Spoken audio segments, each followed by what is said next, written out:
Može. Poštovani gledalci, dobrodošli u novo izdanje emisije Balkanska pravila. A u večerašnjoj emisiji posebno i veliko zadovoljstvo imam da ugostim čovjeka koji je doajen stand-upa na ovim prostorima, gospodina Željka Pervana. Željko, hvala velika na vašem vremenu koje ste izdvojili za moju emisiju. Molim, i onako je sad dnevnik, pa onda nemam šta imam to gledati. Nije Pervanov dnevnik,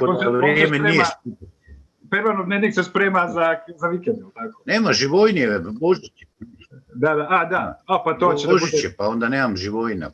Da, Živojin je obećao da će za Božić da pokaže on kako se to radi. U prošloj emisiji. Da, pa pokazuje. Gospodine Pervan, za početak, recite mi, da li je humor previše ozbiljna stvar da bi se shvatio tako po defaultu? Mnogi ozbiljni glumci ne žele da izađu na scenu i da se bave stand-upom i baš mnogi su pričali, evo recimo Branko Đurče govorio o tome kako je njemu prvi put bilo vrlo nezgodno. Šta je potrebno po vama za to da bi neko izašao i stao pred publiku u toj formi? Potrebno je puno više nego za glumu. Zato se glumci boje. Mi smo recimo radili večernju školu, što je svojevrstan stand-up ili ima dogovoreno samo tema. I bio mi je Ljubiša gost, Samardžić, koji je govorio kojemu je umiranje najdraže, da li je to Ljubin grob, da li je, znaš ono. Da. I pazi, to je čovjek kojeg niko ne oblači, ne šminka se, mislim, direktor svemira, Ljubiša. I on nervozno šeće po garderobi i rekao, šta ti je? Kako se hrvatski kaže čep? Pa rekao, čep, boži čovječ, sam ti govori, ono, svi kužu. I nervoza. Znaš onda koliko je to teško, to je užas. Zato što nemaš teksta, znaš, nema Fedoa, nema Nušića, nema ničeg, nego samo ti. Ti, znaš, važeš se ti kao osoba u odnosu na publiku i to, znaš, onda se mnogi glumci skrivaju iza, znaš, likova, te ulaze u lik, testove, znaš, pa onda i nemaš reakciju odmah, to je kod glume dobra stvar, jer ti, Polonije, ono, jadni Joriće, imaš lobanju, što bi rekli vi. I ljudi šute i odu. Znači, ti ne znaš, valjaš, ne valjaš. A kolege te tapšu. Da, kako si dobar bio, kako. A kod komedije ili stand-upa još gore, nema toga. Ako se ljudi smiju, valjaš, ako se ne smiju, ne valjaš. I nema, dobiješ istinu serviranu isti čas. Zato je strah prisutan kod kao glumaca. Mislim, nisam shvatio ono, kakve veze ima, mogu biti, ne znam, ono, saborski zastupnici ili, ne znam. Ako to ne ide, ne ide. Nema tu ono, tu nema glumatanja, to si ti. Naravno, ja govorim iz lika u svom stand-upu, nisam ja taj. Ali opet treba samouvjerenost, treba brzina razmišljanja, reakcije, treba biti aktualan, treba široku mrežu. Dakle, ne mogu imati stand-up na temu Descartes ili linearni akcelerator. Smijaće se dva čovjeka, ono, jel? Zato se malo snizi, onako, šta ja znam, da obuhvatiš što širu, ono, publiku, da svi shvaćaju. To su teme, znaš, ono, muško-ženski odnosi, odrastanje, neimaštvo, imaštvo, to što su svi prošli, o tom govoriš, ali na jedan zanimljiv način. Recite mi, Željko, postoje neki glumci, neki pevači koji su to još u bivšoj državi koristili. Evo recimo dva primjera koja meni odmah padaju na pamet su Đorđe Balašević koji je na svojim koncertima malte ne izvodio stand-up između muzičkih songova, jedan od možda najznačajnijih glumaca koji vjerojatno i na vas ima utjecaja je Zoran Radmilović sa svojim čuvenim Radovanom trećim, koji je više bio stand-up, na kraju oni glumci okolo, vidi se na onim snimcima da on bio. Pa da. Znaš šta je problem s tim ljudima? Dosadno je. Razumiš? Ubite dosada. Zato je mene otac stereo na strojarstvo, ja krenem. Majke ti mile. Šta ću ja cijeli život potrošiti na točne, egzaktne podatke? Neću. To me ne zanima. Mene zanima, znaš, kad nešto može biti ovako i onako. Zato mi je ona rečenica iz Braće Karamazova govori o mom mentalnom sklopu. Kad kaže, znam da je odlična stvar, da je 2 + 2 = 4. to je super. Ali molim vas, dozvolite mi da je meni isto tako dobro da je 2 + 2 jednako 5. Razumiješ? Nemoj me terati da učim rešetke na tlak, na vlak, daj, pusti me, ono. I naravno, Đorđe Balašević, njegov intelekt to dozvoljava. Jedno je biti smiješan, drugo duhovit, to nema veze jedno s drugim. Znači, i Zoran Milović koji je toliko vladao glumom ali vidiš, nije u filmovima bio dobar. Meni. On je kazališti, kao i naš Pero Koregić, koji je nažalost pokojni od prije nekoliko dana. Dakle, ima glumaca koji su u kazalištu ili publika te nekako pumpa. A u filmu ti ponavljanja, kamere, to je udav. I onda se ispušeš. Mislim, meni je Zoran Milović, ja sam gledao jednu njegovu, to je taj Radovan III. I naravno fenomenalan je. Ali gledao sam nešto Majstori. Ili ima to? Da, to je serija bila. Ali nije mi bilo dobro, nije dobro jednostavno. Čak mislim da je za Majstore džingl radio Oliver Dragović da je pevao to. Može bi, da. I nije, znaš, 10% sebe. Ne možeš, kad ti neko gurne tekst, to kaži, pa ja imam muke s tim kad snimam serije. Daj me pusti, sa tekstom. Koliko imate slobode zapravo kada snimate serije, jer, evo, interesantno je reći... Jedini ja imam. Da, to mi je uvjet, uslov. Znači, ja sam, jer oni ne znaju, pogotovo u Hrvatskoj, dakle, nemaju pojma da lik mora biti trodimenzionalan. Evo, ruke mi se vide. Mora biti trodimenzionalan i mora biti konstantan. Osim ako padne s nebodera ili mu, ne znam, tigar ga izgrize do pola. Ne može lik šarat u nijednoj seriji. Tako sam ja imao u sred sezone, kud puklo da puklo, kaže momi, onom crnogorskom glumcu, kad me pita što se događa. A ja mu kažem, pazi, građevinar, budaletina, niska gradnja. Čak nije ni visoka gradnja, kamoli naobrazba. Ali to je temelj je niska gradnja. Mislim, da. I ja njemu kažem, pazi koji tekst imam. To ti je šekspirijanski zaplet. Ja gledam, budaletina koji zna na bageru samo radit, ne budaletina u smislu da su za ljude koji rade na bageru, nego ja glumim takvog konja, ja njemu govorim šekspirijanski zaplet, naravno da to nisam rekao. Uopće ne, ali samo ja. Ostali se drže teksta, znaš, ko utopljenik za onaj kolut. Kažu da je jedini čovjek koji je imao slobodu u filmovima tako nešto da urade ovdje u Srbiji bio Dragoljub Bojanić Gidra, da je on uvijek dodavao malo i zbog toga su možda ti filmovi koje on snimao Tesna koža i to bili baš po tome specifični jer on je odstupao daleko baš. Ja nisam to gledao, to ne znam. Samo znam da je naš Torjanec stari, da je uvijek dodavao. I sad glumac poslije tebe čeka šlagvort. A šlagvort je, ne znam, u autu. Ako ti dodaš u autu onom tamo bijelom, onda ovo stane, zablokira. Od tud ta neprirodnost u hrvatskim filmovima. To je kazna, to ne možeš gledati, čovječe. Mogu vam reći da je u posljednje vrijeme u Srbiji se počelo isto dešavati, počela je nekako bezidejnost je nastupila. Evo to vas moram pitati odmah, počelo da rade maltene rekonstrukciju kamionđija i pored toga što je gospodin Jezdić koji je odličan glumac glumi, to zaista, ja sam pokušao gledati prvu epizodu, ali upravo kako vi kažete, crveniš, mene gore kad mi je neugodno. A 99% hrvatskih filmova to samo ako me zavežu i samo te pomoći otvore, znaš. Ali gle, akademije propuštaju ljude, imaju velike, ovakve imaju oči. Onda prolazi ekipa, jer se kao 8 glumaca upisuje. Zašto jedne godine ne kaže tamo već velika mason neki koji upisuje, nema ove godine nijednog da valja. Gotovo, nema razgovora. Ko na harpu, svake 4 godine jedan se upisuje na harpu. Šta bi sa 100 harpista? Nema posla, ljudi za osrednje. Nema mjesta osrednjima u bilo kojoj umjetnosti, filmskoj, kazališnoj, pozorišnoj, ne znam, ono, nema mjesta za osrednje. Mogu statirati negdje u trećem planu, ali dođu glave, zato što osrednji imaju neke magnete u sebi i privlače osrednje i biraju osrednje. I ti imaš nakon 10 godina kompletnu ekipu osrednju.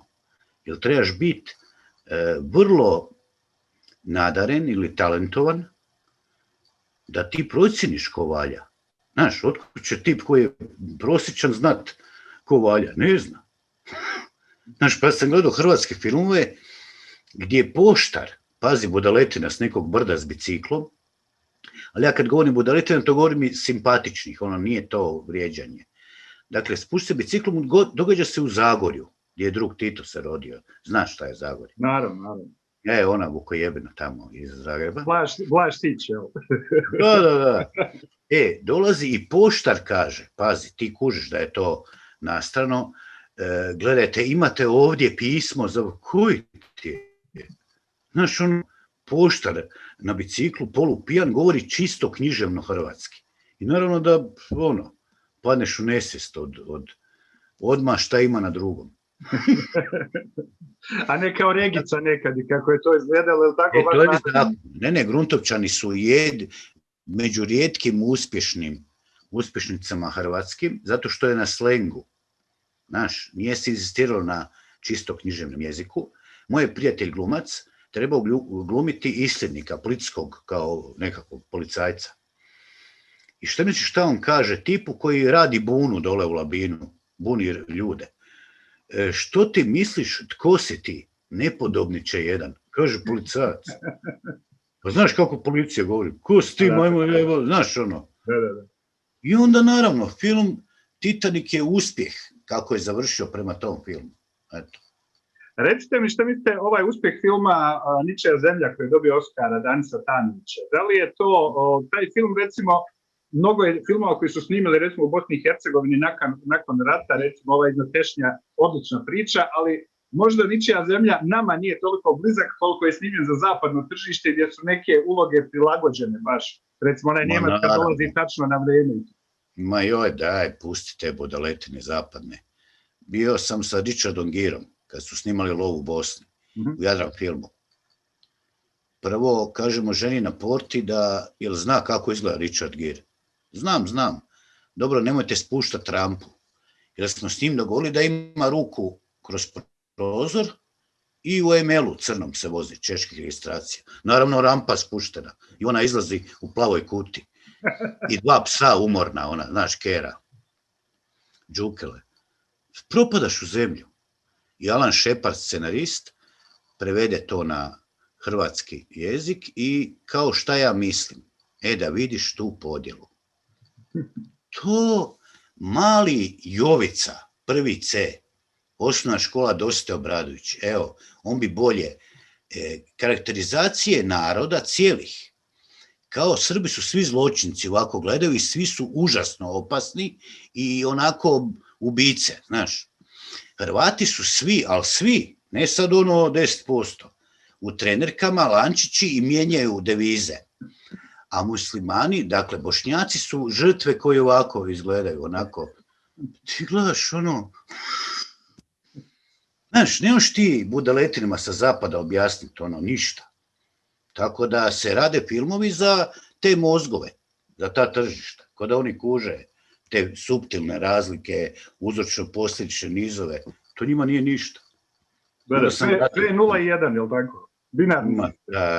Onda sam vratio taj scenarij, evo, izvolite, šta misliš, rekao, ništa, šta ću misliti? Recite mi koliko odnosa publikom može u stand-upu da pomjeri glumca zapravo iz koncentracije, jer koncentracija je vrlo bitna, a vi ste navikli da komentarišete stalno i to vas možda izdvaja od svih ostalih, da stalno imate komentare i volite da budete u tom. Koliko to može da bude nezgodno? Nezgodno je samo, ali to sad miniram svoje nastupe, ako Bog da, kod vas, limenka kole, kad stišćeš. Gledaj dobro kamera, gledaj ovo. Da. Dobro izgleda. Je, odlično. Limenku kole ili nečeg, limenom kad stišćeš, tu moraš stati, to ne možeš preći. Jedino to je, ne ono, I ne znam, ali do sad nisam doživio zaista nikakve takve lomove. Tako da je sve ok. Sve moraš prihvatiti, mislim, čak je bilo nekakav u Kraljevici tamo kod Rijeke, tip, a ja sam užasno protiv alkohola. U životu nisam pivu popio, to me uopće ne zanima. Ne valja mi. Gorko, smrdi, rakija me peče, sve što sam probao mi ne valja, pa sam ostao čist. Droga da, ali alkohol i... Čaša vina možda? Ne, baš ništa. Samo droga. Ne, nego mi jednostavno, znaš, mozak mi je prezanimljiv, šta se imam opijat bez veze. I meni je zanimljiv, drugima ne mora biti. Ali hoću reći, jedan tip sjedi i kaže, požurite konji moji, kao, znaš. Rekao, ajde onda, šta sjediš, šta čekaš tu, ajde. Tako da ti uvijek možeš, a zahvaljujući brzini mozga, nisam još doživio da ne znam šta bi rekao, znaš, to je a i nema toga. Jer kad ti platiš 10 eura da me gledaš, pa nisi lud destruirati. Iako ima i takvih, ali meni se nisu pojavili.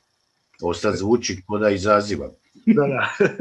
Recite mi koliko je od početka vašeg bavljenja od zločaste djece i od Servu Zagreb, dragi moj, od početka tih nekih amaterskih, evo baš sam sa Neletom Karajlićem u prošloj emisiji govorio koliko je to na početku bilo naivno, koliko je bilo pritisaka i cenzure da se ne smije baš svašta govoriti, a koliko je kasniji neki period i možda i rasturanje te države doprinijelo da je cenzura bila malo manja, bar u tim godinama. Da, od mene je obrnuto bilo. Za vrijeme Ivice Račana, dakle to su od 84. do 90. nema šta nismo lajali, nikad ništa. Tek dolaskom demokracije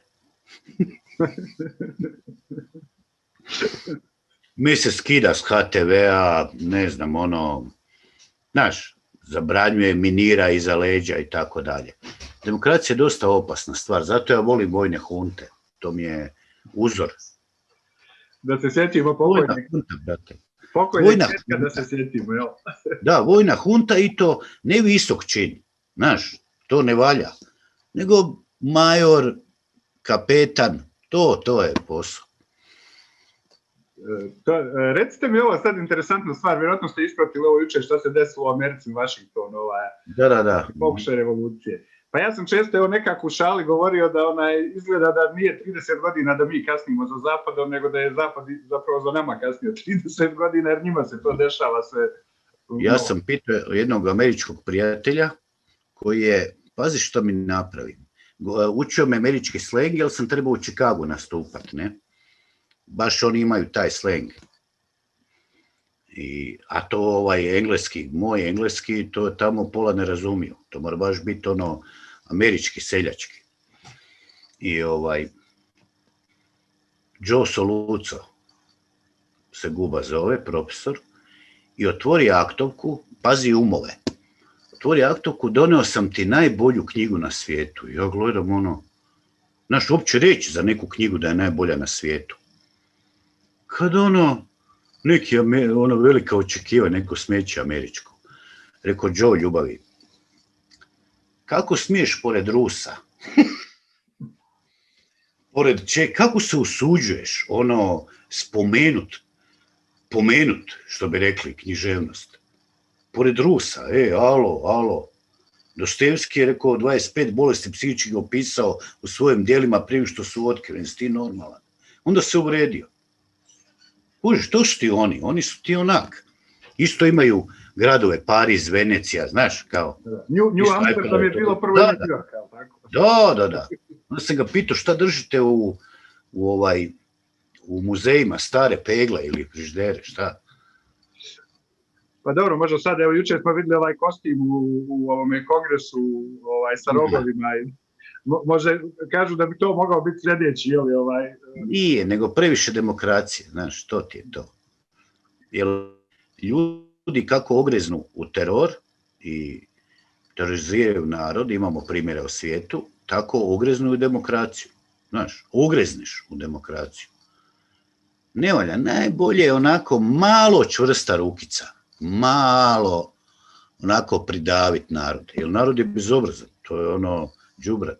Daš im da glasaju tek toliko da, znaš ono, da imaju osjećaj da kao su bitni, a u stvari, ajde, šuti i radi, plaća porezi i da te ne čujem. Evo, za vas interesantno, čuo sam kod jednog Rumuna na stand-upu prije par dana, izašlo mi je i čuo sam jednu odličnu stvar, kaže Instagram je izbacio novi filter za likove, kaže zove se istočno-evropski, ukida svu radost u oku koju ima. Pa da, istočno-evropski. Pa nije, cijeli svijet je europocentričan, to je Amerikancima govorim, pa se funje, funje na moje znanje, mislim, znaš ono, samo sam rekao za Pakistan da su Englezi Kašmir ostavili u Indiji namjerno da bi, otkud to znaš čim se ti baviš, znaš, to je njima, a moja Pavla, najmlađa djevojčica, u 2. razredu osnovne uči rimske brežuljke po imenu, znaš, to je uči na koleđu kod njih, tako da ja nisam osupnut i udivljen ekipom, znaš ono, ko ste vi? A mi sebe cijelo vrijeme, mi svi, i u Hrvatskoj, i u Srbiji, i u Crnoj Gori pogotovo. Znaš, mi ovo, mi ono, mi smo direktori svemira za njih, ajde, bježi. Ja sam rekao tom Joe, ljubavi, nemoj se ljutiti. U Zagrebu na Gornjem gradu ima apoteka iz 1637. Alo, dečko, šta hoćeš? Sve mu je bilo jasno. Znaš, ti ćeš meni pričati o nečem, kao najbolja knjiga na svijetu. Recite mi koliko su projekti kao Večernja škola u ovo vrijeme predatorskog kapitalizma, neoliberalizma, instant zabave mogući da se održe na duge staze? Pa gle, podjela ti je na loše i dobro. Znaš, vjeruj mi, to ti je ono, bez obzira na nekakve blogere, znaš ove, koji su dobili priliku i to na pratitelje, takve stvari. Znaš, dobri ljudi pune, kazališta pune, znaš, ono, sve i ima različiti nivoji su kod gledatelja kao i kod izričaja pozorišnog ili, znaš, tako da ništa to nije opasnosti, vjeruj mi, to je ono, uvijek ima dobro i loše. Da li postoje uvijek mediji koji će to podržati, gdje ćete moći da, jer vi ste se selili, dosta je bilo, da li je to zbog cenzure ili zbog uslova jednostavno koji su nudile druge televizije? Ne, nego ponude ti više ovi drugi, a ja se volim prodat,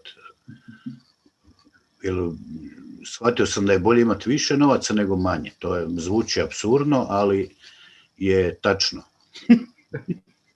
Pa da. Ma nije, nego seljakaš se, mislim, 9 godina smo to radili, brate, i više na vrh glave. Znaš, ono, jednostavno ne možeš, ideš ko na posao, čim se tako osjećaš, nemoj to raditi više. Da li je pomogla promjena ekipe, zato što su uvijek novi ljudi dolazili, pojavljivali se u svakoj sezoni, manje više bio je neko novi gost, i da li je to doprinijelo da bude dinamike i da bude uvijek sveže? Ma ne, doprinijelo je ova 4 ovih ludaka, to je taj Mladen Horvat, Zlatan Zuhrić, Đuro Tješanović, Ahmed Al-Rahim. Znaš, ono, imaš ekipu koja je ono, bez greške, koji god došao. Znaš, bio je Emir, koji je ono vrh glumački, Emir Hadžihafizbegović. I ja ga zateknem da on gleda nas ko publika što nas gleda i smije se. Znaš, on ne možeš, to je strašno teška forma, a nismo ekranizirali viceve kao neki. Znaš, pa kao pročitaš neki vic, pa onda to ukomponiraš. Nego smo baš na sebi svojstven način neki to radili. Tako da nije pomoglo. Ja sam bio, kad su me počeli ucjenjivati, dakle dio ekipe, onda sam htio naći zamjenu. Znaš, ono, jer ako se osjetiš nezamjenjiv, onda počinješ, znaš. Da, gubiti sa stvarnošću. Da, onda 30.000 nije dosta mjesečno, znaš. Da. Za 2 sata su toliko dobivali, ali nije to baš. I onda sam radi nekakve moralno-psihološke stvari htio kakvi. jednostavno niko se nije, vola nisam našao, ima ljudi, ali nisam imao sreće, vjerovatno. Recite mi, 3 puna Lisinska, je li tako? Da li ste očekivali da stand-up koji ste inače... 5. Evo, ja sam mislio da su 3, pošto nisam. 5. Da li je to dovelo do nekog novog nivoa i da li zapravo sada možete da nastupate u većim prostorima, da li ćete se na to orijentisati ili planirate da nastavljate opet po malim klubovima i kamenim predstavama? Jer i dom mladih u Sarajevu je bio pun, kad sam ja bio posljednji.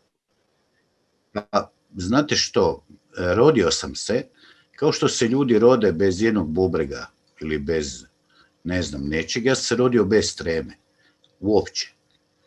Znači, trema 0, od kad znam za sebe, da li je to bezobrazluk, je li to samopouzdanje, nemam pojma. Trema ništa, 0 bodova i to publika osjeti.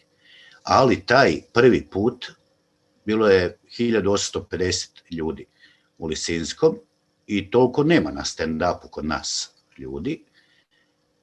I kraj, nakon 2 sata i taj pljesak i suze su krenule. To je bio trenutak koji nisam doživio. A ne trema i da sad kao nešto posebno, baš mi briga koliko je publike.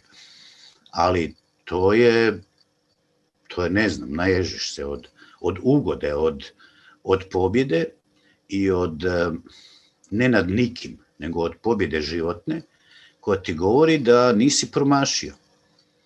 Jer šta da sam osrednji? Znaš, kao tu nešto glumim u jednom pozorištu, pa me svaki 2 godine neko pozove da kažem 2 rečenice. Znaš, a kao diploma glumac, i šta? Najgori je greh protiv istine, ako znaš Novi Zavjet. To je najgore. Znači, pogledaš se ogledalo, gleda ljubav. Ko da sad hoću igrat košarku, imam 172. Ali ambicija, znaš, to su ti najopasniji ljudi. Ambiciozni. Znaš, ovo te izvaže, vidiš da si dobar, vidiš da, ja nisam znao ću jedno prodat, jer nisam vjerovao u to.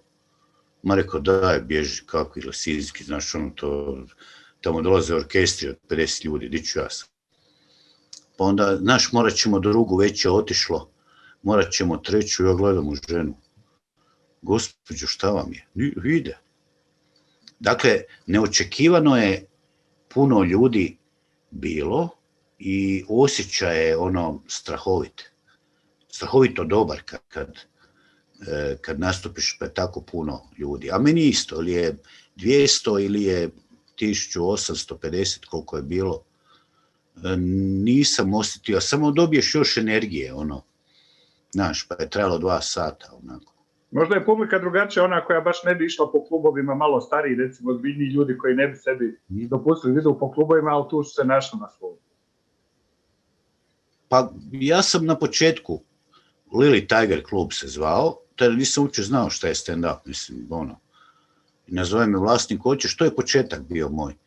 Hoćeš da, ali rekao, šta ja trebam, Pa kao, govoriš nešto. Rekao, molim, pa govori nešto. I bio je jedan Amerikanac iz LA, Židov, naravno, fenomenalan, koji je pola sata on, pola ja, pa onda opet pola on, ja. I vidim da to ide, vidim ja, bome ide to. A samo misaoni tijek, nije bilo nikakvih spremanja, nego onak tijek misli.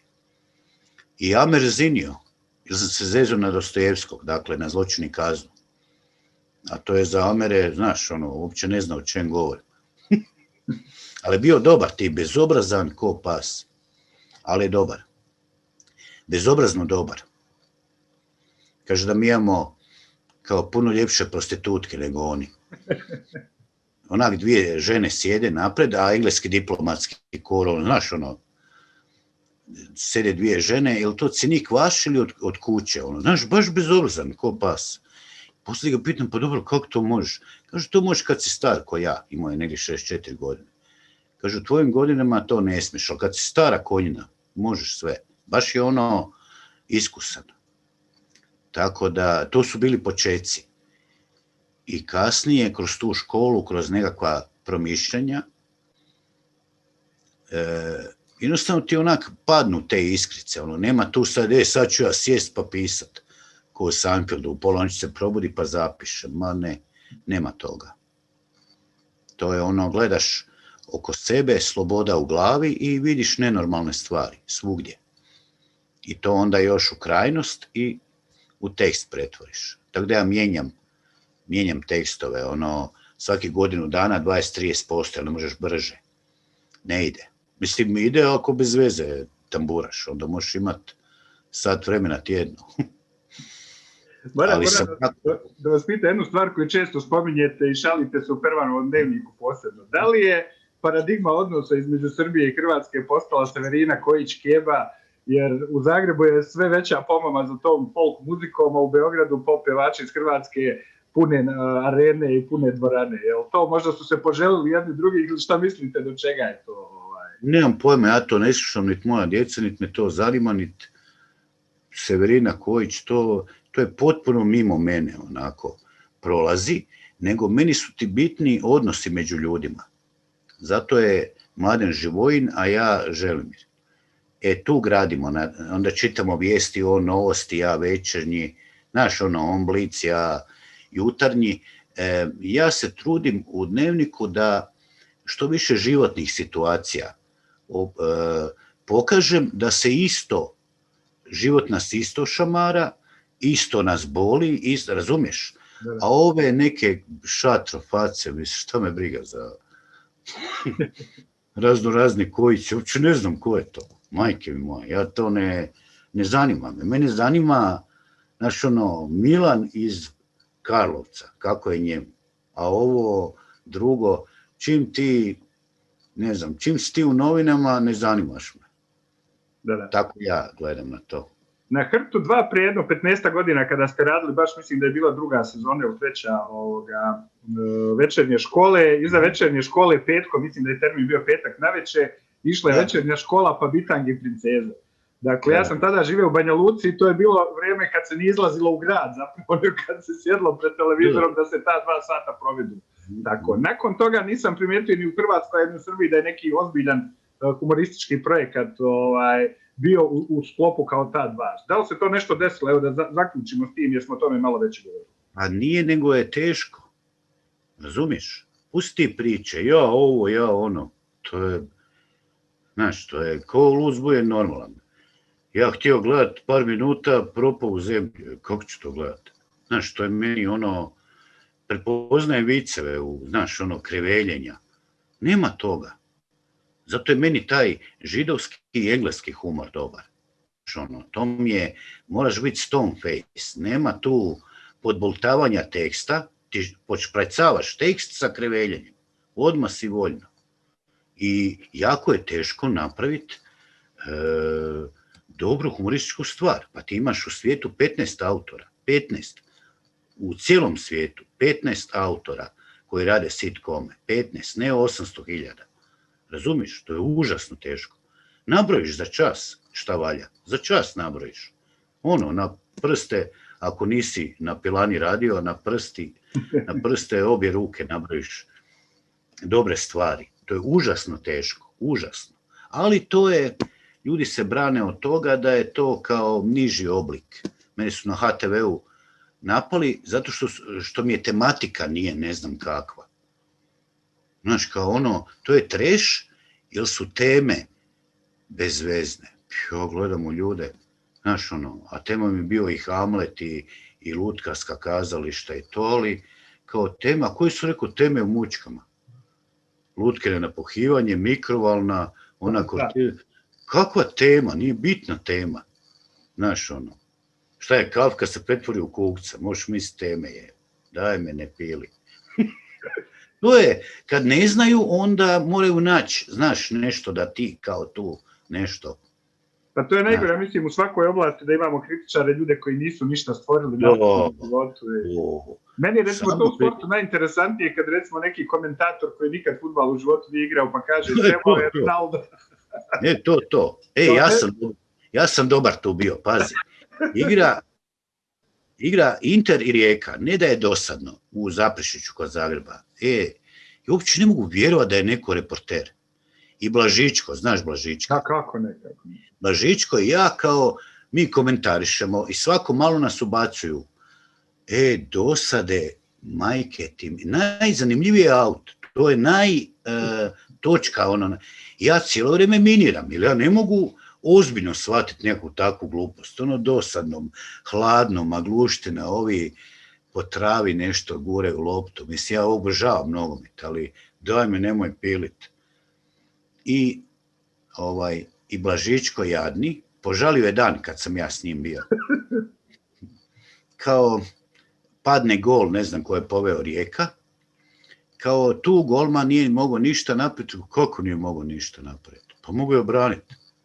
Pa dobro, nemoj sad, znaš, a uživo ide, ne može mi reći. Onda nemoj jest moje kokice. Ja sam predestruktivan da bi nekakve takve i na kraju, pazi ovo, to nisam znao, na 2 stranice A4 papira rukom piše kao kako je tijekao prenos. Znaš, kao ono, znaš, ja gledam, ne možeš ozbiljno shvatiti kad njih 22, znaš, bez veze, nije to kad igla Bayern i nešto, znaš, pa ajde, super, nego imitacija života, znaš, imitacija. A da li mislite, evo, Ivo Tomić je poznat bio kao radio reporter baš iz Zagreba kad je svojevremeno prenosio utakmicu. On je od svakog prenosa pravio umjetničko. Da, mogu. To su bile pjesme, stihovi i bez obzira da su loše utakmice bile, on je trudio. Radovanović, sjećaš se, Radovanović. Da.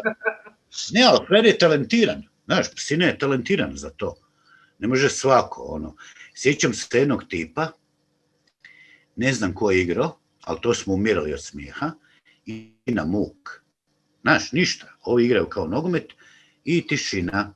I čuješ glas, ali koji iz 9. kruga pakla, onako ljut, komentariši nešto. Ali znaš kako mu je to ajde komentariši nešto. Znaš, pa je valjda, ne znam, jede ili ćevape ili uopće ne gleda. Komentariši nešto. Mi smo to u školi spominjali. Znaš, komentariši nešto. Jer frajer je valjda znaš, šta će komentarisati, kako neko... I stalno padaju, non stop, fauli, pa onda kad je paralelna lopta uz crtu, obavezno ode u aut, znaš, fora. Ne onako dodat da ide paralelno, nego uvijek u aut, pa valjanja, pa sucavci, pelare.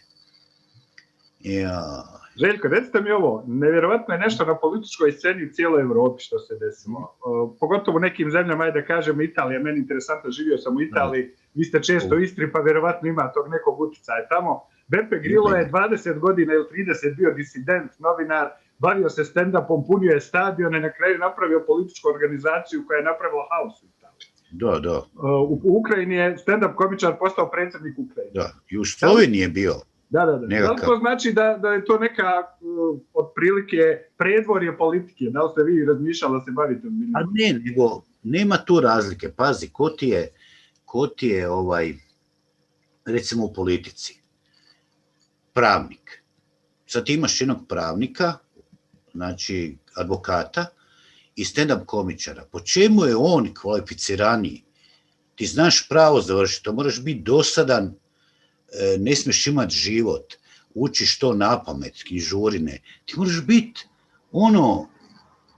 polu čovjek da bi to završio. Ti si kao sad kvalificiran za političari koji tamo diže ruku, to nije bitno šta radiš, ako si dobar.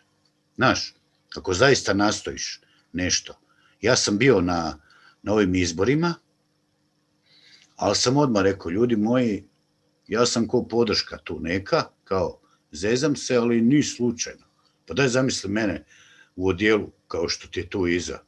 I tam u Saboru kao ja nešto, ma daj, Pa dobro, vjerujte da ja mislim da bi vi puno bolje odradili posao od ovih što rade sad, jer bar bi imao svoje mišljenje o nekim stvarima. Ne možeš, zato što je umreženo sve. Di ćeš ti?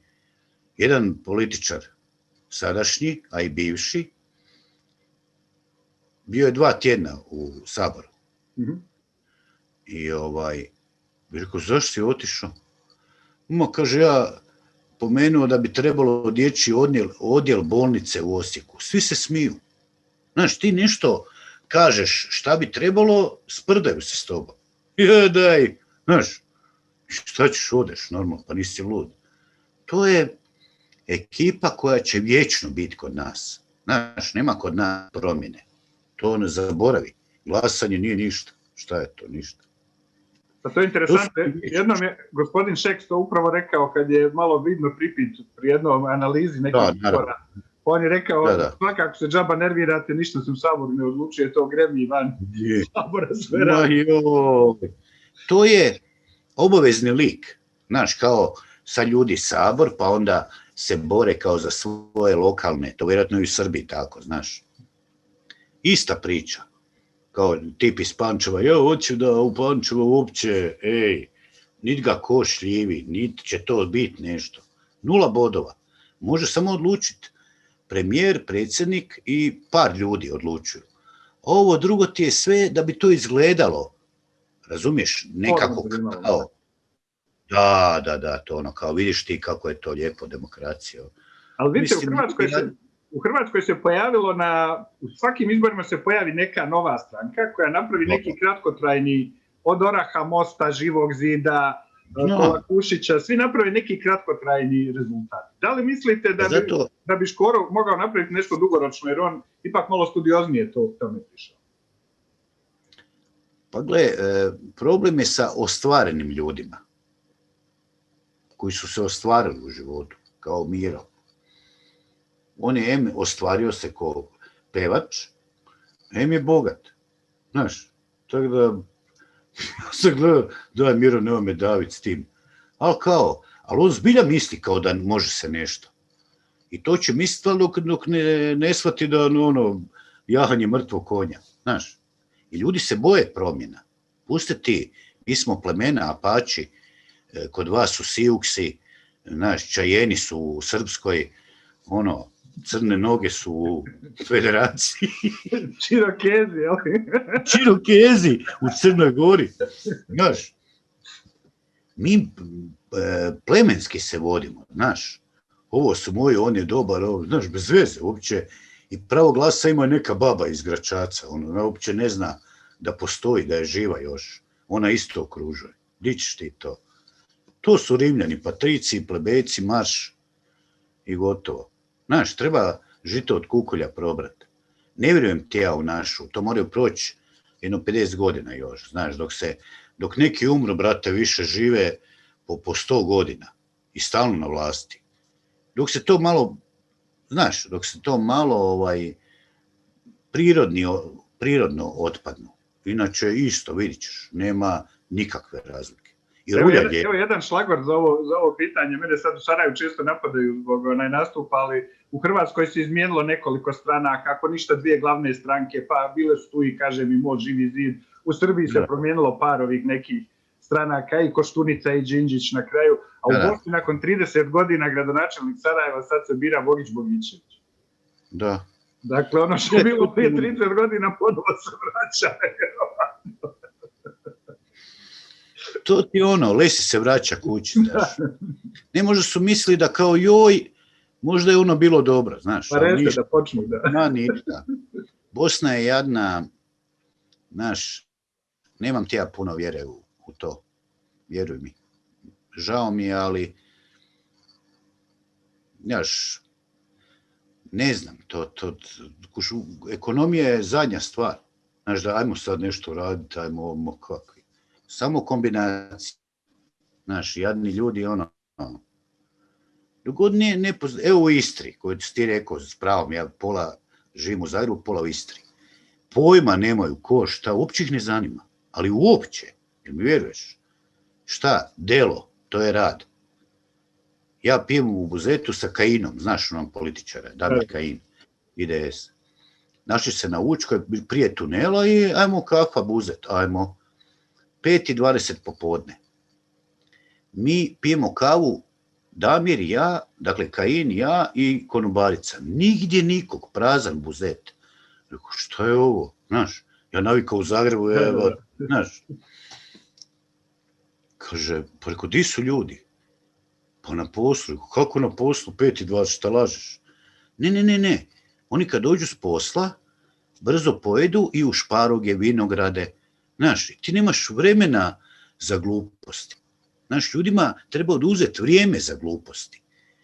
Jer ako ti radiš do 8 do 4, sjedneš, fino ručaš, papuče na noge, znaš, fotelja, tabure da staviš i fino novosti ili blic, ili, znaš, onda ti cijelo vrijeme umišljavaš da si ti neki faktor, da ti o tom trebaš razmišljati, da ti moraš popraviti mikrolokaciju svoju. Dakle, ti, ne ti na prvom mjestu, nego ti, familija, šira familija, brato, tetke, ovo, ono, razumiješ? Dakle, ti mikroklimu radi. Ne možu, šta mene briga što se otapa led? Šta bi ja trebao? Ići tamo i hladit onako, ma daj. Onaj frižider prenosni, pa onda... Da. Znaš, ne treba previše, treba pustiti prirodi da malo i puno više raditi, rulje ljena. Ti znaš da u Hrvatskoj od 8 sati radnog vremena sad radi. Znaš, ljena ruljetina. I onda kao, kako vani uspijemo? Zato što radiš konju. Vani te ubije ako ne radiš. Pa da, nema. A ovdje, di si na poslu, što radiš? Evo ništa. Znaš, to ti je razgovor preko mobitela. Isto ti je to sve. Neće niko ništa.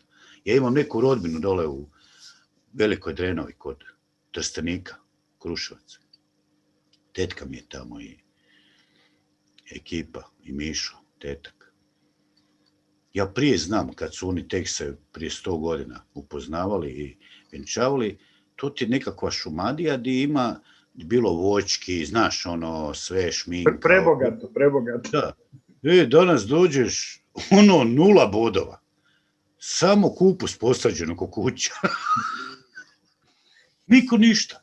I kako ćeš sad ti kao? I onda ko ti je kriv mi je onaj, znaš, samo nabraju političare. To ti je ta priča. A sve ih znaju. Da. Recite mi ovo, jedna od stvari koja se kod vas dešava i kroz emisije i kroz stand-up je upravo ta, govorili smo, edukativna. Ja mislim da bi se vaše izlaganje o američkom marketingu, o sapunicama moglo izučavati na visokoškolskim institucijama, jer ja bolju definiciju zaista nisam čuo u životu. Pa jesi vidio komentar jednog čovjeka iz Beograda? Nisam. Kaže, ja predajem, predajem na nekoj školi, ovo će mi biti dio predavanja. Kako sam ih provalio, đubrad američki. Ja mislim, nema mog prijatelja koji to nije pogledao, vjerujte mi, da ja to nisam pogledao. Daj, bježi, fore. Svaki njihov film je reklama za američko društvo. Pa naravno. Jer vanzemaljci uvijek njih napadnu. Što ne napadnu Moldaviju? Pa da. Ma ajde, bježi. Ja sam to prvi put taj vid edukacije neke kroz stand-up i kroz komediju vidio kod Roberta Beninija. Pa recite mi, da li ste pratili Beninija i da li imate neke... Vi govorite talijanski, bar malo, verovatno. Pa moram kad sam u Istri. Ja sam živio godinu i pol dana baš u Savoni kod Dženove, tamo na drugoj obali, u Liguriji, pa... Da li mislite da malo kasnimo za Talijanima, jer oni su neke te stvari kod čuvenog Tota, kroz taj humor, da je to kod nas malo taj utisak prenesen. Evo, recimo, film Sjećaš se Doli i Bell, kompletan od prilike naslonjen na tu neku Italiju 70. Super. Ma ne, oni sti... Šta je kod njih? Oni iskreno govore o sebi. I to je dobra stvar. Ne znam li znaš film Mediteraneo? Da. Koji je u stvari uradak. Na blok satu je čovjek napisao sinopsis u školi. Mediteraneo, kao Talijani okupiraju grčki otok. Tako o sebi govoriti. Ti to možeš biti velika nacija.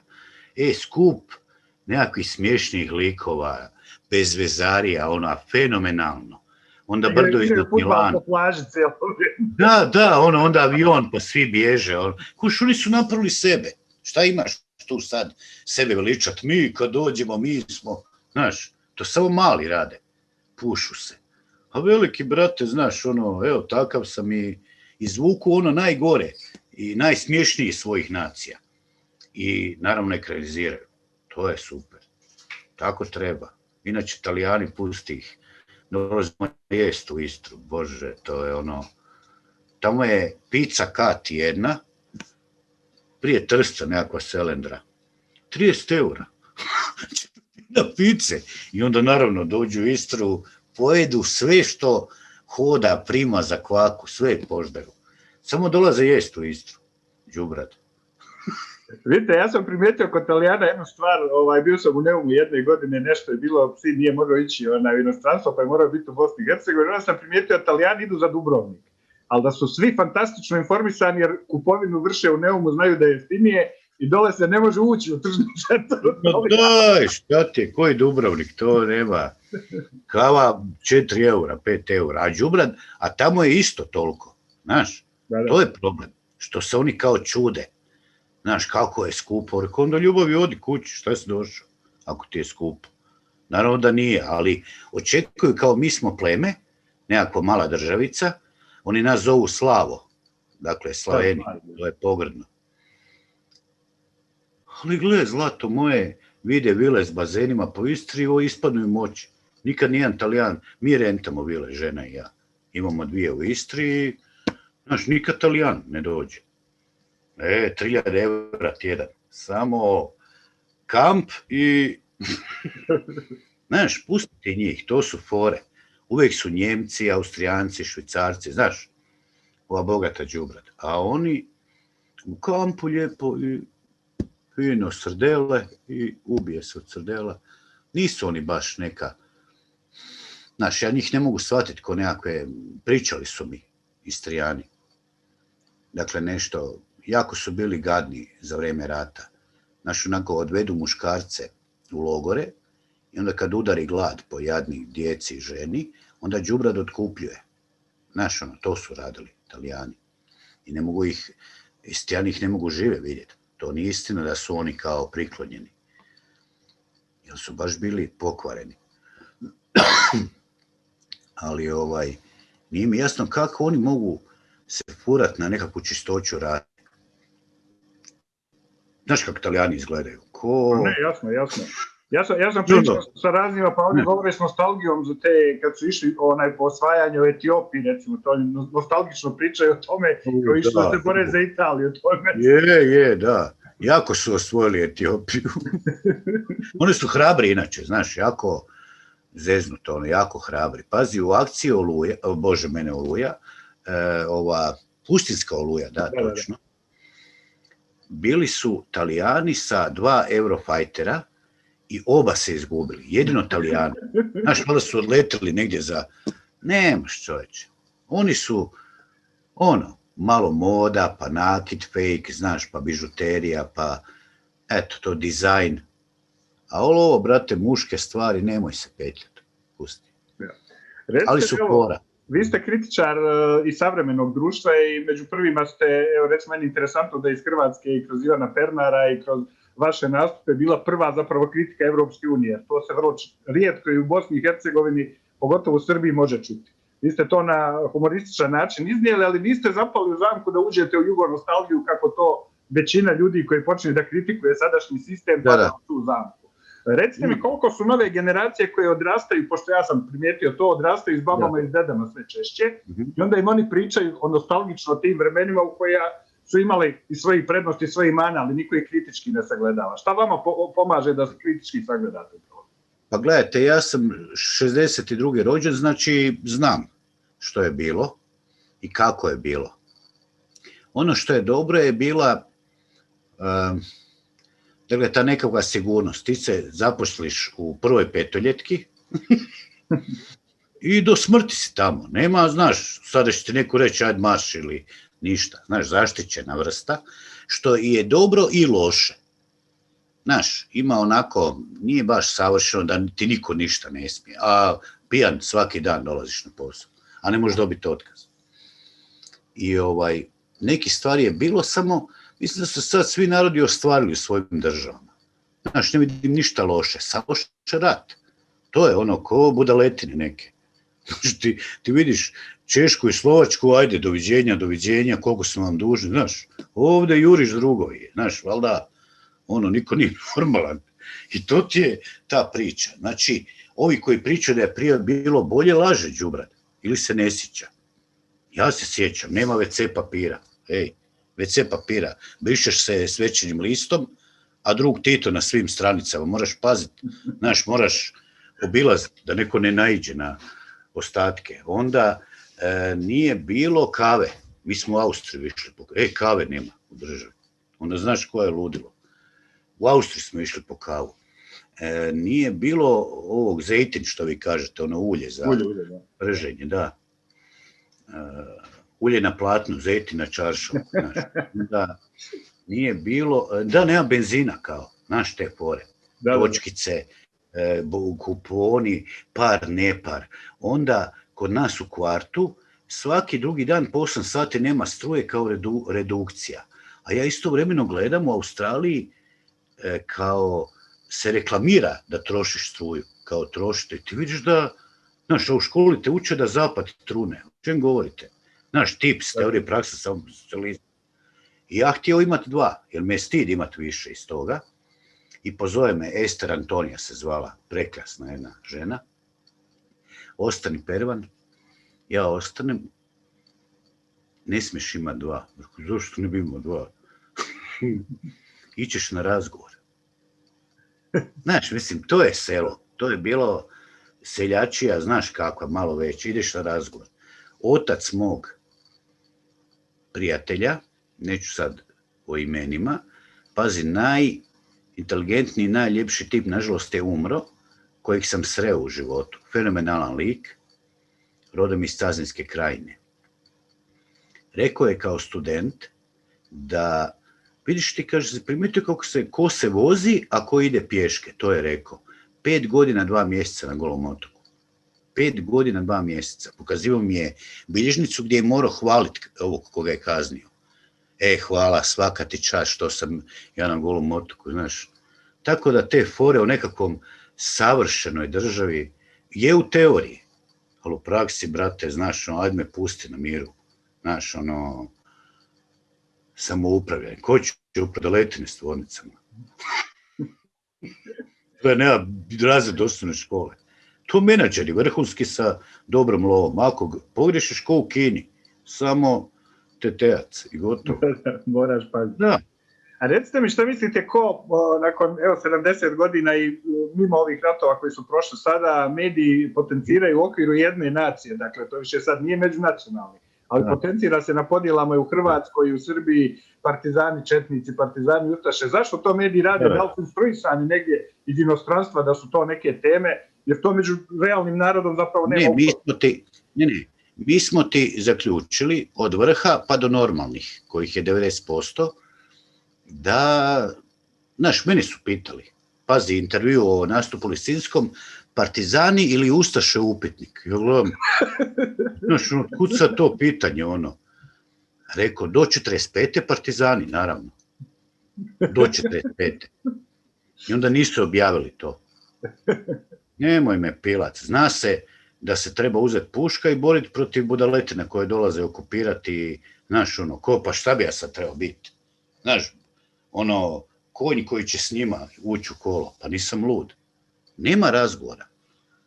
O tome razgovora nema. Do 45. partizani. Poslije, naravno, horor. Znaš, kad se dočepali vlasti. Sad malo ja, znaš, u onom maratoncima, a sad malo ona. To je, pa da, to je vrlo jednostavno, samo se, znaš, živi na tim nekim. Moj je otac bio sa 16,5 godina u Hampovici ustaša mali. Ili su ga odimali ovamo i dali mu uniformu i on kao ustaša, bez veze, 16,5 godina. Pazi, ja sam, dok god je bio živ, do 81. se svađao s njim. Zbog Jasenovca, zbog ovo što su dali ovim budaletinama, Talijanima, Zadar, sve. Šta ste vi? U čem je fora? Šta je? Ste ludi? Znaš, nema tu. Rekao, jedno nevino dijete da je umrlo zbog te države, pljujem ja na tu državu. Jedno nevino dijete, a kamoli, znaš, nemoj mi. Ne, to je bio radni logor, rekao, joj, tata, ajmo gledati utakmicu, znaš, da ne možeš znaš, onda vidim sliku na zidu, rekao, ko je ovo? Pravi kao dimnjačar u crvenoj uniformi. Nisam vidio to nikad. Nije bitno šta te briga ko je. Pa rekao, ko je to? Stric tvoj. A ne znaš, tele. Pa kao, jel poginio je, Šta je bilo? Pa kad je dizao prugu u zrak, komad tračnice ga probio. Pa rekao, koju prugu? Partizansku. Naravno, ja te najgore izravnavam sa komunizmom. Znači, ne može me se dobiti u foru da ne važem u sebi. Komunizam, Pol Pot, dečko, Ora Sava bio đubre. Radio nasipe u Zagrebu. Došao kući, joj, braćo, 2,5 miliona pobio. To je komunjera, kužiš? Dakle, bježi i s tim. Znaš, ugledaš se u, ne znam, Švedsku, Norvešku, znaš, prve lige, a ne nekakve budaletine, Stalin koliko je pobio. Đubre imao pakt sa Njemcima da podijeli Poljsku. 23.000 poljskih oficira pobio u Katinskoj šumi. Znači, ne možeš ti biti ni petokraka, ni kukasti, ni ništa. Ne možeš, razumiješ me? Nema razgovora. Šta ću se ja opredeljivati za nekakve budaletine? Pa nisam lud. Ja sam ja. Imam svoj moralna nekakva kršćanska načela. Prema tome, ne može me niko od Krista odvojiti. Niko. Znaš, ni otac, ni stranke, ali nije ti rulja u Hrvatskoj takva. To vidio sam na novostima, znaš, fakat bljuvotine. Ko je Ustaša? Di? Da mi jednog vidite, ja bih dao 10.000 eura. Samo nek kaže. Pazi, znam 1000 ljudi, u Zagrebu sam, svugdje sam, nijednog nisam nikad sreo. To ti ima možda 5 budaletina. Znaš, ali oni baš njih slikaju. Znaš, to ti je taj vraži, da se ljudi ostanu, znaš, zakrvljeni. Da, nađu neko konja. Onda ga slikaju, znaš, ko na Ravnoj gori, one budaletine, brada. Pa da. Željko, jedna interesantna tema koja se u Zagrebu je ona, ja mislim, nezaobilazna, to je situacija sa Hercegovcima koji se nalaze na pozicijama. Sad, dvojica ljudi koji su najtipičniji tu su Zdravko Mamić i gradonačelnik Zagreba Bandić. Da li vi mislite da oni zaista su na tim pozicijama bili jer su imali neki poduzetnički karakter ili nešto drugačije, ili je tu jednostavno politika u tom trenutku odradila i mislite da bi bilo ko na njihovim pozicijama to? Ne, mene se ne može navući na te fore. Prođi, ja sam vozio svoju kćer, išao sam nastupati u Sarajevo i zatim smo išli preko Mostara za Poreč da gledamo Brazil-Hrvatska. Tad je onako 100 na sat. Dijete nije moglo vjerovati, ovako je gledalo kroz prozor. Znaš, koja se do fora u Gvineju Bisao. I rekao, aj Ljuboj sad pogodi di, kad smo prošli, znaš, pogodi di Hrvati žive. I pogodila je. Zašto? Zbog fasada, firmi. Razumiješ? Znači, pusti priče, Hercegovci, rade. Znaš, to su fore za malu djecu. Hercegovac krade, a sve lopine osuđeni, nijedan nije Hercegovac u Hrvatskoj. Nijedan, ej. Znaš, to su fore, jer taj Mamić, ja ga znam, možda par puta sam bio s njim. Gle, on plati 100.000 eura nekom tamo Brazilcu iz nekakvog slama, znaš, i prodaje ga za 15 miliona. I šta bi ja trebao imati suze u očima? Ali ti si zaradio. To ti je hrvatska fora. Hrvat oprašta sve osim uspjeha. Čim uspješ, onda rodio sam se u Zagrebu 62. Niko do Bandića nije prstom mako. Znaš šta znači? Uopće se ne sjećam da je postojao gradonačelnik. A ovaj, ko da je lud. Šta bi ja sad trebao? Nešto past na fore zločestih hejtera koji mrze sve. To, ja imam svoj razum. Ne može me niko natjera da kažem da je ovaj lopov, ovaj ima pa je lopov. Šta? Ima ljudi koji znaju. Šta ja mogu da ne znam trgovati? Ja bi propao sa zlatnim polugama. Pa da. Željko, evo za kraj, pošto se obećao da će biti sat vremena, jedno pitanje, ova današnja situacija globalna na svijetu koja se dešava, mnoge podsjeća na Orwellovu 84. Pogotovo u Kini je ta totalna kontrola uzela maha, socijalni rating, ovo sa koronom što nam se desilo po prvi put vidimo da je globalno jedna stvar se primijenila, direktive koje se donose cijeli svijet sprovodi. Da li se bojite možda za budućnost civilizacije da bi mogla da utone u takav neki scenarij? Ja se bojim za budućnost moje djece. ne bojim, nego sam onako poluzabrinut, no međutim odgojena su da su naoružana. Djeca su oklopljena dobrim, dobrotom. Imaju oklop od dobrote i procjene. Tako da nema izlaženja van. Ja sam ih terao van. Ajde, cur, kud? Na narodnjake, na cajke, šta ti je? Onda su išli u gore, na Gornji grad, na džez je bio sajam. Tam su par puta išli. Znaš, trebaš odgojiti generaciju koja zna izvagat dobro i loše. Pa ne može biti budaletina. Pa tako ja mislim da treba od sebe krenuti širiti svjetlo, a ne misliti o nekom globalnom. Nekan pokazuju neku ženu, prodaje krompire na tržnici, na Dolcu u Zagrebu. Neću se ja cijepiti, a zašto? Sad te u prevodu govorim, ne bi shvatio da govorim ko je ona. Zašto? Pa da mi ugrade čip. Ko što neka budaletina tamo prodaje krompir na tržnici i ona se boji da bi neko njoj ugradio čip. Ono, kog zanima tvoj život, Božja ženo? Mislim, znaš, ljudi se daju na značenju ovako. Znaš, mnogo ti sebi daješ ovako na značenju. Isto citat. Ali ne bojim se, znaš, dobro je užasno jako. Da vidiš reakciju ekipe na potres. Ej, ne možeš vjerovati. Majske Poljane, 90% Srbi, u Petrinju, ma nema Srb, Hrvat, Rom, ništa, ej. To je nevjerojatno da nas uvijek neko zlo mora ono najbolje iz nas izvući, znaš ono. Pa to je fenomenalno gledati. To je remek djelo, super. Jedno je Pupovac malo zeznio.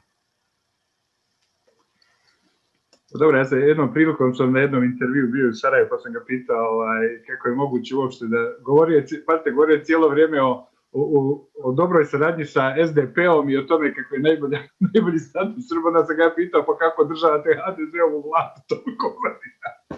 Pa nije imao baš odgovor adekvatan. Ali profesionalni političar. Jedan dečkić dobar, političar, bio je potpredsjednik vlade. I dođe on sa zahtjevima. Znaš, 3,5 miliona novosti, 3 miliona ovo, 6 miliona ovo. I to moraš dati, inače je odmah ugroženi, ne smiješ pisniti. Začipljaju se usta s milionima, znaš ono. I kaže mu taj čovjek, koji je inače iz Metkovića, mislim da ćeš pogoditi ko je, ali neću reći. Kaže, znate, ima predsjednik Sabora, ali tako? Da, ima jedan kvart u Metkoviću gdje je srpski živalj, ali imaju problema s komunalijama, znaš ono, ne vidim da je to negdje navedeno. I naljutio se, uzeo papir i otišao. Pa ljubav moja, ajde malo, znaš ono, pa ja sam isto njega. Hej, o čem pričaš, ali to ti je, znaš, lova. Baš njega, onda je počeo nabrajati. Nažalost, kao poginulo je 2 Srba, jedna djevojčica iz miješanog braka, da je ono, ne pili, niko nije ni znao. Nite ko pitao, ko je, šta me briga ko je. Djevojčica je. Znaš, ono... Da, ljudski, naravno. Plačeš i gotovo, šta bi sad ja trebao? Aha, iz kojeg je ona braka? Aha, a ko je otac, a ko, znaš, ono, daj, ne broji tako, brojali ti na pomenu. Ali ajde, dobar je lik, da uvijek me pozdravi, nasmije se. I tako, ajde, bit će on dobar, mladi još. Da, karijera je pred njim. Ovaj Milošević je dobar lik, što je sad potpredsjednik vlade. Izgleda da je odličan. Baš je ono odmjeren, dobro govori, znaš, ima ono vagu neku, dobar lik. A ovo je valjda, znaš, to ti je, navikneš na lovu, pa brate, šta te briga.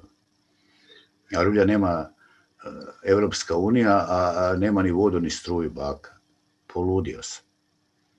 Znaš, to nema opravdanja, nema razgovora. A 88 miliona Audi za vladu.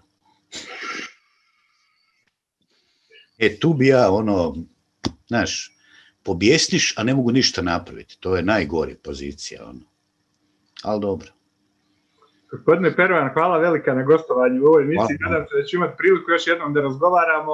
Mnogo je tema, zaista ja sam gledao da budem u okviru sat vremena koliko sam obećao da ne pretjerujem. Pa odrežeš me, šta? Ne, samo bi sebe odrezao svoje pitanje, vas bi pustio. Hvala vam još jednom i pozdrav našim gledalcima. Nadam se da ćemo imati priliku da vas ugostimo u Novom Sadu i Beogradu čim prođu ove mjere i da ćemo onda, da će ovdje, jer ja sam već mislio da ste gostovali u jednom nastupu, ste rekli da nikad niste bili, onda mi je to baš bilo čudno, pošto dosta ljudi vas. Hvala još jednom, a gledalcima, recite. Vidit ćemo se sigurno, ako Bog da. Hvala i poštovani gledalci, pretplatite se na naš kanal i pratite nas. Prijatno doviđenje.